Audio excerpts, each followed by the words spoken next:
রাজুদাকে pack মারলাম আজ। কোনো মশার ধূপ কাজ করবে না। হাওয়া বদল হতে গিয়ে গায়ে নাচ বদল হয়ে যাচ্ছে।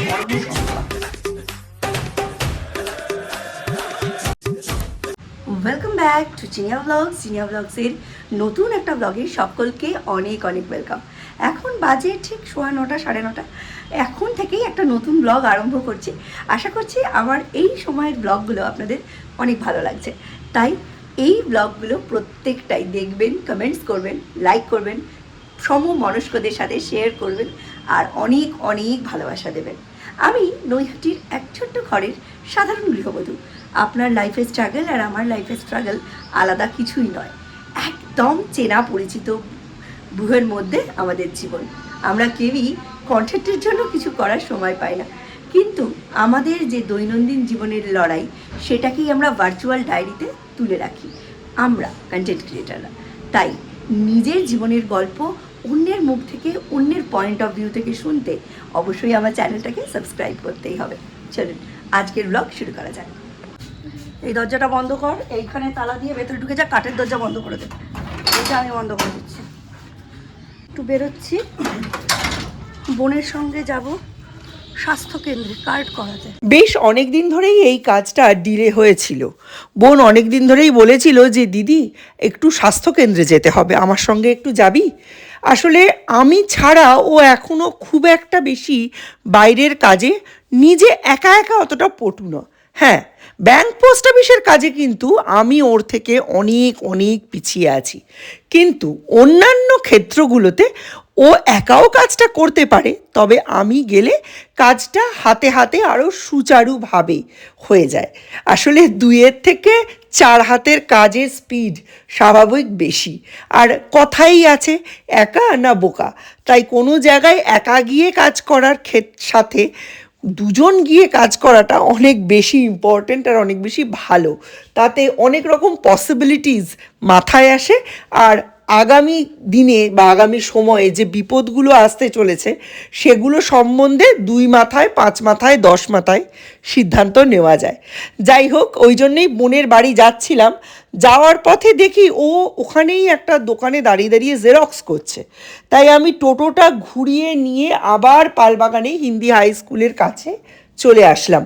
কারণ আবার ওর বাড়িতে ঢুকে বসবো, কাকিমা ছাড়তে চাইবে না, দুধ চা খেতে বলবে।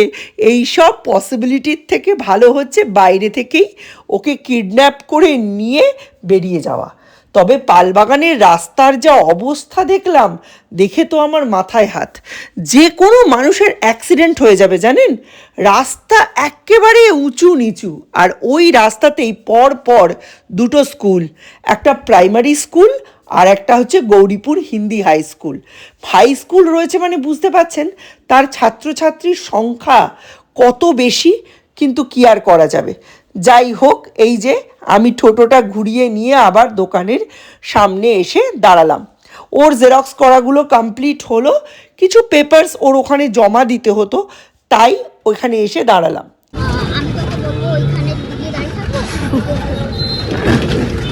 সূর্য উঠে গেছে, সূর্যকে খাবার টাবার দিয়ে তারপরে আমি ইয়ে করলাম। সব ওই মানে 2000 টাকা 2000 টাকা 1500 টাকা 1000 টাকা 500 টাকা এরকম করে করে ফর্ম ফিল আপ। আর ফর্ম ফিল আপ করার পর ওর এবারে জন্মদিনটা পুরো মাটি। এই আমি দেবো, দাঁড়া। আমাদের বাড়ির সবথেকে কাছের যে স্বাস্থ্য কেন্দ্র বা স্বাস্থ্য ভবন আছে ওটা হচ্ছে অভিযাত্রী মাঠের খুব কাছে। ওখান থেকে আমরা নানান রকম সুযোগ সুবিধা পাই। ঠিক তেমনি বোনেদের বাড়ির কাছে একটা স্বাস্থ্যকেন্দ্র আছে, কিন্তু সেটা খুব একটা ভালো না। তাই এই স্কুলটার কাছে যে স্বাস্থ্যকেন্দ্রটা আছে ওখানেই ও কার্ড করাতে এসেছে। এটা একটা সিবিএসই স্কুল, আর এটার নাম হচ্ছে গুরুকুল গ্লোবাল স্কুল। এই স্কুলটা বেশ ভালো। তবে আমাদের নৈহাটিতে সিবিএসই স্কুল বলতে এই একটি মাত্র স্কুলই কিন্তু ভরসা। হ্যাঁ, জেডিএস আছে, তবে সেটা ঠিক প্রপার নৈহাটি এটা বলা যায় না। সিবিএসই স্কুলগুলোর মধ্যে এই যে 2টো স্কুল আছে, এই দুটোরই টিচিং স্টাফ অত্যন্ত খারাপ। তাই আমরা আইসিএসসি স্কুল অর্থাৎ সেন্ট লুকে ভরসা রাখি। এছাড়া আর কিছুই সেরকম পার্থক্য নেই, সিবিএসসি হোক বা আইসিএসসি, যাই হোক না কেন মেন হচ্ছে সিলেবাস এবং ক্যান্ডিডেট কিভাবে পড়াশুনো করছে, এর বাইরে আর কিন্তু কিছুই নেই। যাই হোক, বোনকে নিয়ে ভেতরে যখন ঢুকেছি তখন বাজে 10:30, আর এই যে কাজকর্মগুলো শুরু হতে দেখলেন, এই কাজকর্মগুলো শুরু হলো ঠিক 12টার সময়, মানে 10:30 থেকে 12টা অবধি আমরা ঠায় বসে রয়েছি। এদিকে আমাদের বলা হয়েছিল 10:30 থেকে 11টার মধ্যে ঢুকতে হবে, তাই আমরা অতটা টাইম মেনটেন করে এসেছি। কাজ হয়ে গেছে, এবার আমরা আইসক্রিম খাচ্ছি। ওকে নিয়ে বেরিয়েছি, বাচ্চা মানুষ, কিছু না খাওয়ালে হয়? 4টে থেকে সাংঘাতিক বৃষ্টি, আর সেই জেরেই একদম কারেন্ট অফ। ভেতরে একদম ইনভার্টারের চার্জ শেষ, কারোর বাড়িতে কারেন্ট নেই, ইনভার্টারের চার্জ কারোর নেই। নিকষ অন্ধকারে ডুবিয়া গেছে জীবন। যে পরিমাণে দরজা খোলা হচ্ছে লাইটের জন্য, কোনো মশার ধূপ কাজ করবে না। ডিমের ট্রে একমাত্র ভরসা। এইটা থাকলেই এখন আর কোনো অসুবিধা নেই। চলুন এটাকে একটা সেফ জায়গায় শেষ করি। কালকে ওখান থেকে আসার পরে এত তাড়াহুড়ো লেগে গেছে যে কালকে আর আমি ব্লগ করে উঠতে পারিনি। কালকে যখন বাড়ি এসেছি তখন প্রায় বাজে 1টা, আর এরপরে রান্না বান্না আমি এসে দেখি তখনও অবধি সৌর্যের ড্রয়িং স্যার ড্রয়িং করাচ্ছেন। 1:15 নাগাদ উনি গেলেন। আমি এসেই দুমদাম করে তখন সৌম্যকে টিফিন করে দিয়েছি, যে 2-3টে রুটি করে দিই, অ্যাটলিস্ট পেটটা একটু শান্তি হোক। জোয়ান ছেলে উঠেছে তখন 9:30-10টা, চা খেলো। আমি তখন বললাম রুটি খাবি, করে দিয়ে যাবো? বলছে না, করে দিয়ে যাবে না, এসে করো। তো এসে করো, তো ওই অবস্থা হলো। যাই হোক, এসেই ওকে টিফিনটা দেওয়াতে ও আর দুপুরের খাবার খুব একটা বেশি খেতে পারে। তারপর টুকটাক কিছু রান্নাবান্না করেছিলাম, করে এই 3:30-3টের মধ্যে আমরা সবাই খাওয়া দাওয়া কমপ্লিট করে শুয়ে পড়েছি। বিকেলবেলা দেখলাম যে অবস্থা আকাশের খুব একটা ভালো না, আমি ওকে জিমন্যাস্টিক্সে তাই নিয়ে যাইনি। কালকে পুরো 5:30টায় পড়তে বসেছে, উঠেছে তখন 9টা বাজে। বেশ চাপের পড়াশুনোই হয়েছে কালকে সৌর্য, কিন্তু কালকে আমার একদম এনার্জি ছিল না, ওই জন্য আমি কালকে ব্লগটা কন্টিনিউও করিনি, এন্ড করা তো দূরের কথা। তো আজকে ব্লগটা কন্টিনিউ করব, করে আজকে মিড ডে অবধি যেরকম ব্লগ করি ওরকম করব, করে তারপর এন্ড করে দেবো। 2 দিনের ব্লগ একসাথেই পাবেন, কারণ কালকের ব্লগটা খুবই ছোট হয়েছে, দেওয়ার মতো নাই। তো এখন মিস্টার জানি না অফিস যাবেন কি না, চারিদিকে কোনো বাড়িতেই কারেন্ট নেই, ডকেট ফকেট করে দেওয়া হয়েছে। এবার দেখা যাক কী হয়। সৌর্য আজকে উঠে গেছে, অলরেডি উঠে গিয়ে ব্রেকফাস্ট করে নিয়েছে, breakfast in the sense Horlicks খেয়ে নিয়েছে। এবার ওকে আবার খেতে দেবো। সৌম্য ওঠেনি, সৌম্য কালকে রাত্রি 4:30 অবধি ভোরবেলা পড়েছে, যখন কালবৈশাখী হচ্ছে সকালবেলা 4-4:30 নাগাদ, তখনও সৌম্য পড়ছে, দুমদাম করে দরজা জানলা পড়ছে।